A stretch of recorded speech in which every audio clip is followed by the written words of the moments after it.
Brad, I realize that Marcus was not the story of the game, but what did you think of the way he played tonight? Yeah, I thought he was good. I mean, part of the reason why he's, that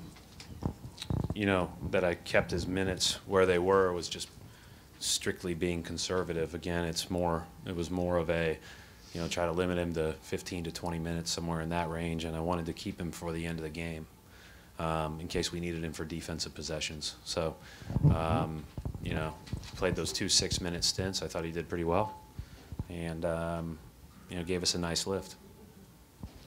Brad over here. Turnovers is obviously something that you keep an eye on. You guys are very low tonight. Just talk about the impact that had on this game and your ability to execute tonight. Well, if we would have turned it over, we would have lost, because that was how they scored in transition some on us, and we just can't. We got to do our best to allow our defense to set. Excuse me, because when our defense is set, we're a reasonable defense on most days. But so that's a big deal for us. I just the game to me was like we just never could really separate. Like, we were guarding probably as well as we've guarded the whole game at the start of the third quarter. We just couldn't score. And so it was, 10 or 11 or 13, back to 8. We just could never separate and push the lead out. Credit them because they guarded well too. But hopefully we can play a little bit better than that. But I am proud of the way we guarded tonight. Brad, can you talk about defensively what Jay gave you against Carmelo, and also what he gave you offensively too, Jay Crowder? Yeah, Jay's playing at a high level right now on both ends, but we need him to defend the way he is. The thing about Jay that I think Jay has really improved on throughout the years, being in the right place at the right time from a position standpoint, because he's so he's a good physical defender when he's there, and with the rare exception of a few plays, he was really, really good tonight. And, you try to make Carmelo work for anything that he can get. And then you're sick to your stomach when you see him catch it in transition and nobody's on him, right? Being the player that he is. But those were few and far between. Brad, how does Evan's ability to drive to the rim open up opportunities for the team? Well, I think Evan will really benefit from having Smart back too, because you can play him on and off the ball. You don't have to rely on him just to be the primary handler when Isaiah's out of the game. And you see some of the times when we have Isaiah and Evan in together, with those multiple drivers, they can make plays for each other. And now having Smart back as well, that gives you another guy that can drive it. And I think that'll benefit Evan.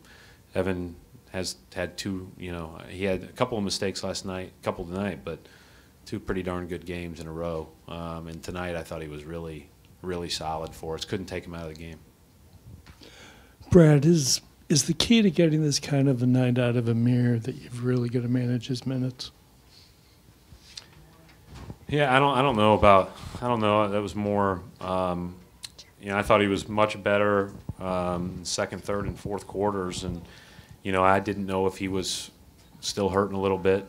In the second night of a back-to-back, coming off of what he came off of, or if it was just wind early. But, he did a lot of good things. And like I said yesterday, he's really important because he gives us something that our other, that differentiates himself from our other bigs. Coach, you mentioned not being able to shake them. I think they got it all the way down to 5 points from 15 at one point in time, and that's when Isaiah Thomas came in, made those back-to-back plays, kept getting to the line. Is that something that you're, happy to see him, looking for him to do in those situations, really take it upon himself to try to make a play? Well, without overdoing it, without being too without putting himself in a bad position, yes. I thought that he picked and chose pretty well there when they cut it to 5. He got to the rim with his left hand once, and then he got that transition basket off of that kind of scrum, loose ball. We need him to be a good playmaker for us. I think that he would tell you it wasn't his best day. But again, he did make the biggest plays, certainly, to push that lead from 5 to 9. That's it gives you a little bit of comfort level. Coach, Defensively, what you were able to do to their starting guards. Jose Calderon is a guy that likes to facilitate, get others involved. He had 1 assist, a fouls, a score, didn't really do much there. What's been the key to you taking the opposing guards, particularly the starting guards, out of what they want to do? Well, Avery was excellent on a follow. I thought he's a hard guy to guard, really difficult, and I thought we did a good job of being there. Isaiah and Marcus, whoever was on Calderon when he was in the game, trying to be up on him. Our number one thing today was ball pressure. We thought that that was really important, just because, you know, if you let those guys get comfortable, there's a lot of physical talent and size out there, and so we needed to push their actions out as much as possible.